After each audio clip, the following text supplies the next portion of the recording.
मेरा ऐसा मानना है कि हम इसके बाद सामूहिक गिरफ्तारी के लिए तैयारी रखें और हमें सामूहिक गिरफ्तारी देनी चाहिए इसके विरोध में। क्या ये बात हो सकती है? अगर आप सब लोग चाहें तो अगला अगर हम गैर कानूनी काम करने लग गए तो पूरा का पूरा है जो आंदोलन खत्म हो जाएगा। और जब आंदोलन खत्म हो जाएगा तो ये जो चेहरे खिले हुए हैं ना, हम लोग इकट्ठे होके आए हैं, बहुत लंबे समय से एक लगातार ये जो संगठन का अभाव था, संगठन वापस, तो ये जिम्मेदारी हमारे जो सीनियर लोग हैं उनके ऊपर है। हमने ज्ञापन दे दिया, मार्केट बंद कर दिया और बहुत कुछ कर दिया, पर प्रशासन को अभी तक होश नहीं है। मेरे हिसाब से जैसे तोलाराम जी ने कहा था कि दो मांग, या तो गिरफ्तारी या भूख हड़ताल।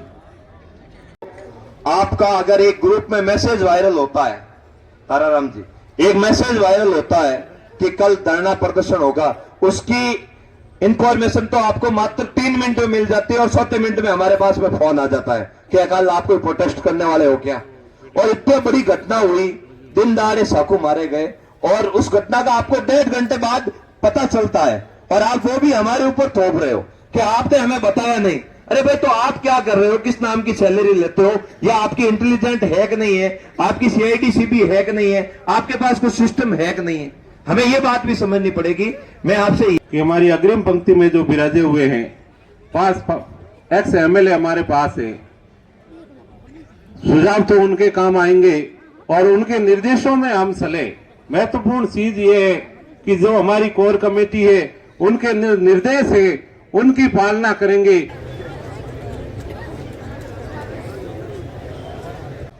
कि हम लोग संगठित होकर के लड़ना सीख गए।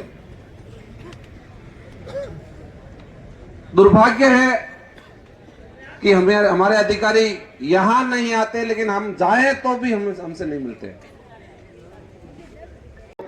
आपका अगर एक ग्रुप में मैसेज वायरल होता है, ताराराम जी, एक मैसेज वायरल होता है कि कल धरना प्रदर्शन होगा, उसकी इंफॉर्मेशन तो आपको मात्र 3 मिनट में मिल जाती है और 7 मिनट में हमारे पास में फोन आ जाता है कि कल आप कोई प्रोटेस्ट करने वाले हो क्या।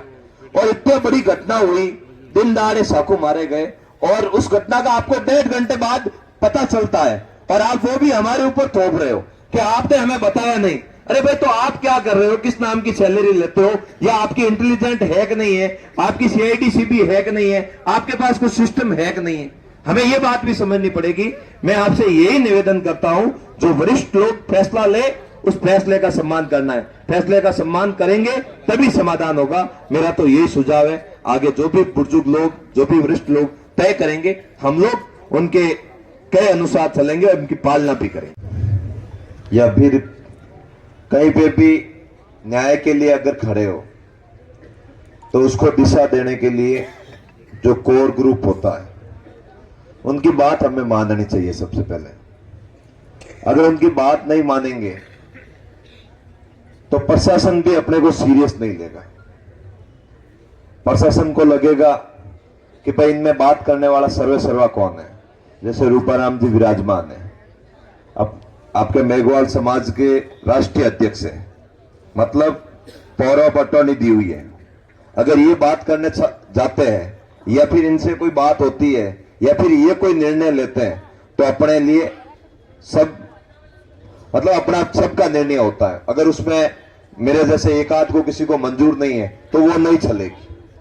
हमें मंजूर तो उनकी बातों को करना चाहिए। जैसे आदरणीय हेमाराम जी विराजमान है, गोपाराम जी विराजमान है, पद्माराम जी विराजमान है, मदन जी है, ताराराम जी है, भैरूलाल जी है, तो इन लोगों की बात को हमें मानना चाहिए। इनकी बात को, भले ये जरूरी नहीं है कि हमें आज ही सफलता मिले। भाई अनिता जाट वाले मामले में 20 दिन भी तो लगे थे, न्याय तो मिला। देखो, अगर आंदोलन सही दिशा में चलेगा, सही चलेगा, इधर उधर भागादौड़ी नहीं होगी, इसी जगह पर टिके रहेंगे तो निश्चित ही न्याय भी मिलेगा। और मैं आपको ये निवेदन कर रहा हूं, हालांकि मेरे लिए तो वही निर्णय मान्य होगा जो ये वरिष्ठ लोग करेंगे। मैं तो आपके साथ। प्रकार ये विश्वनाराम की हत्या की गई है, उसी प्रकार उस लीलाराम को बस के अंदर मार करके चलती बस के अंदर से फेंक दिया गया था। आज से 30 साल पहले की बात है। वो लंबा लड़ी गई।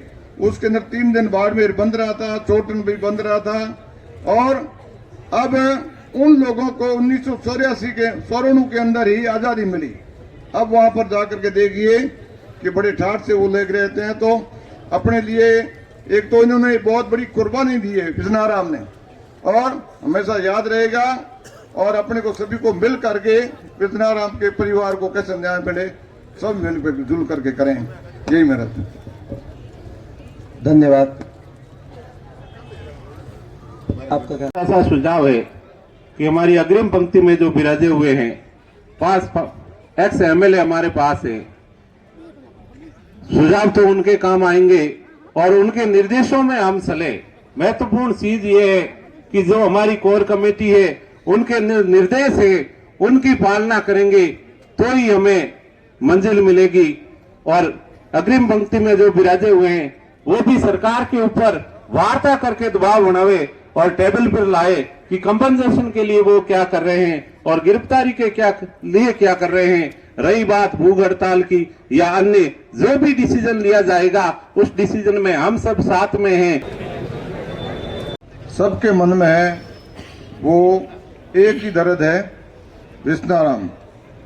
तो हमें विष्णाराम के परिवार को न्याय कैसे मिले, इस संबंध में अपने को ज्यादा से ज्यादा ध्यान देना है। क्योंकि बड़ी भीड़ में कई तरह की बातें होती है।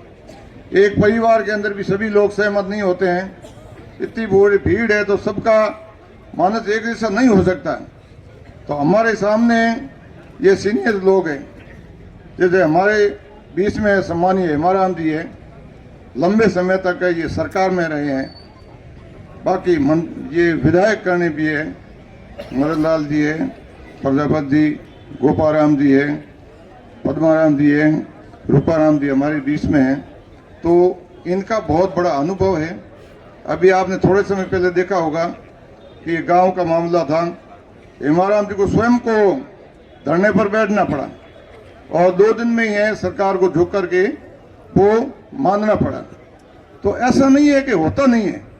हालांकि 3 दिन हो गए, मेरे को ऐसा लग रहा है कि सरकार की नीयत में तो खोट है ही, इसमें कोई दो राय नहीं है।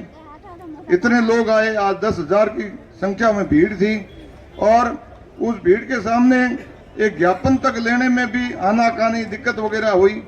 तो ये तो बहुत बड़ी सरकार की तानाशाही भी है। हमने ज्ञापन दे दिया, मार्केट बंद कर दिया और बहुत कुछ कर दिया, पर प्रशासन को अभी तक होश नहीं है।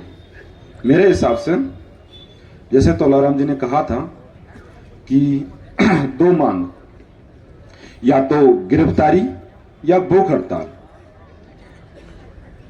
गिरफ्तारी तो उनकी औकात है नहीं, कितनी जेलों में डालें।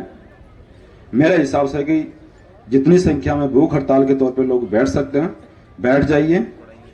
ज्ञापन देने के लिए आपको वहां जाने की जरूरत नहीं है।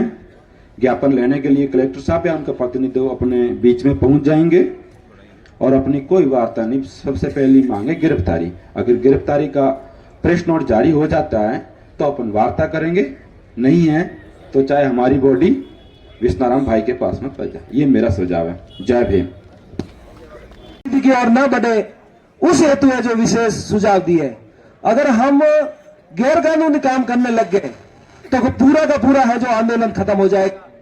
और जब आंदोलन खत्म हो जाएगा तो ये जो चेहरे खिले हुए हैं ना, हम लोग इकट्ठे होके आए हैं, बहुत लंबे समय से एक लगातार ये जो संगठन का अभाव था, संगठन वापस, तो ये जिम्मेदारी हमारे जो सीनियर लोग हैं उनके ऊपर है कि हमारा जो प्रत्येक समाज का जो छोटा से छोटा बच्चा है वो भी मुसीबत में नहीं आए और इस परिवार को है जो न्याय मिले। ये 2 भावनाएं जो बहुत महत्वपूर्ण है। मैं निवेदन करूंगा हमारे जयपुर से जो साथी आए हैं जी, आप भी है जो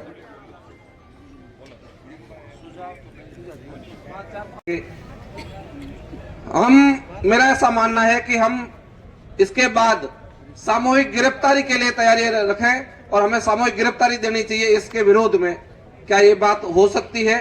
अगर आप सब लोग चाहें तो अगला कदम हम वो कर सकते हैं। दूसरा सुझाव ये हो सकता है कि हम भूख हड़ताल की तरफ कदम बढ़ाएं, कि वो हम वो करें जिससे जो अगला कदम है वो इसके बाद में हो सकता है। तो ये दो मेरे सुझाव है कि इस पे बाकी लोग भी विचार करें और फिर क्या करेंगे वो सबके सहमति के बाद तय करेंगे। मैं तोलाराम जी का आभार व्यक्त करता हूं कि